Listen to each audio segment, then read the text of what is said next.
Just because you're on the dark side doesn't mean we can't have the lights on. Over there. May the 4th be with all of you. Welcome to part B. I can't keep that voice up. Ugh. Star Wars Day, the best day.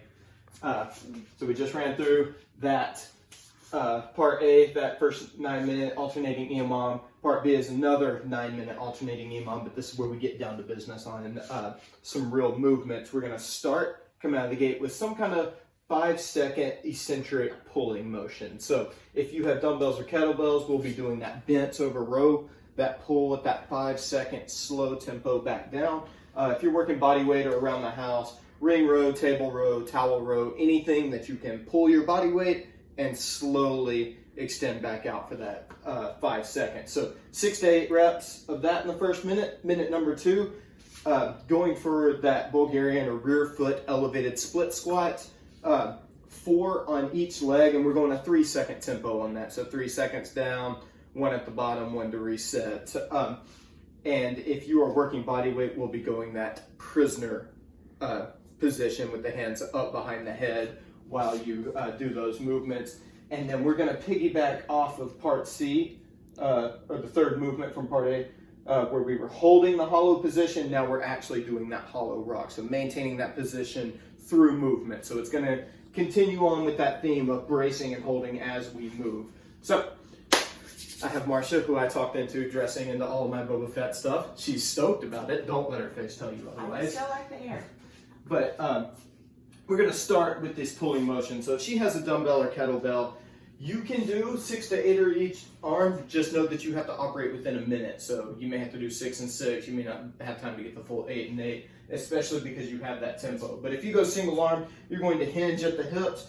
I like to see this weight right here against the shin. And as she pulls back, she'll go from the top and down for 5, 4, 3, 2, 1, and then pop right back up for another 5 seconds. So if she was going to do something a little heavier, she would hold from the side, and it's the same concept, pulling deep into the abdomen and then coming down for that 5, 4, 3, 2, 1, and then reset. So 6 to 8 reps of that. And then if we are going body weight, you guys know the drill by now that there's anything to get the body weight pulling. We don't have a table down here.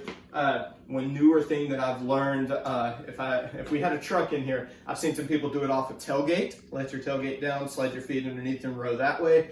But for demo purposes today, we're going to stick with this towel row, which is quickly becoming one of my favorite things to do because it works the grip and the pullers together. Even if you had a weight vest on or something like that, this really starts to add up. But you let yourself down, maintaining a nice plank position. She will pull herself up and then down for 5, 4, 3, 2, 1. 6 to 8 reps of that if you're going like that. And that's going to be the same setup no matter dumbbell, kettlebell, towel, table, ring, tailgate, pull-up bar, whatever you got, go for that 5-second eccentric movement. Minute number 2 comes around and we're going to do that rear foot elevated split squat. So stack of plates, box, chair, couch, bench, whatever you got laying around. We are going to start with 1 foot up. You'll do 4 each leg. You don't have to alternate. So Marcia's going to get that back foot set in place. She can rest her toe on it or dig the toe in, whichever feels more comfortable. But what I care most about is if you're using weight, that we have this nice front rack or goblet position. And this back knee is going to trace down and back. So notice how this front knee only comes so far forward before it actually goes down. So she can adjust as needed, but what we're looking for now is that tempo. So she goes down for 3, 2, 1, holds for a second, and then comes back up for a second. And then 3, 2, 1, 1, and 1. So 4 on each leg at that tempo, holding dumbbell, kettlebell, anything up here in the front area. Now, if you are working body weight, we're going to piggyback off the prisoner squats that we've been working with. That's the hands behind the head position. But just like we coached you guys through, it is about keeping the elbows back, not flaring the ribs out to get into that position. But then the tempo is the same, so she gets set up and down for 3, 2, 1, 1, and up. just like that. So prisoner position, holding those elbows back, keeping that gaze neutral, coming down all the way. That back knee does not have to touch, but it's that smooth, controlled motion. 8 total reps in that, whether you're using weight or not. The last one is that hollow rock again. So we spent part A just holding the position, which in my opinion can be way more difficult at times because the center of gravity and the momentum shifts. But learning what you learned from part A, we're going to put that to work here. So the hollow rock, the biggest misconception is I want you guys focusing right here on her hips as she moves through this, because there is no closing and opening of the hips. It's not a V-up. So she finds that hollow position, she shifts that momentum, and notice how this angle stays open.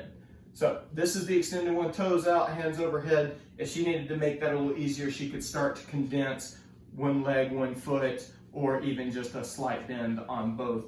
But this center position here doesn't change. It's all about the hips and the core area. So shoulders to hips, shoulders to hips. She doesn't have to rock so far back that her butt comes up in the air or any of that stuff. Slow, subtle movement, just like a banana, even though we're not doing banana rolls in this one. So 3 times through on that. Name of the game is control and quality. Don't let the weight get so heavy that you have to get sloppy. Maintain these tempos. It's not a lot of volume. It's just strength work and control work, especially when you get to the hollow rocks, building off those hollow holds. So 9 minutes through, pulling, legs, core, and then we got a fun little burner for you guys at the end. Don't forget about our Zoom classes, 9:30 and 5 if you need extra help. See you guys soon.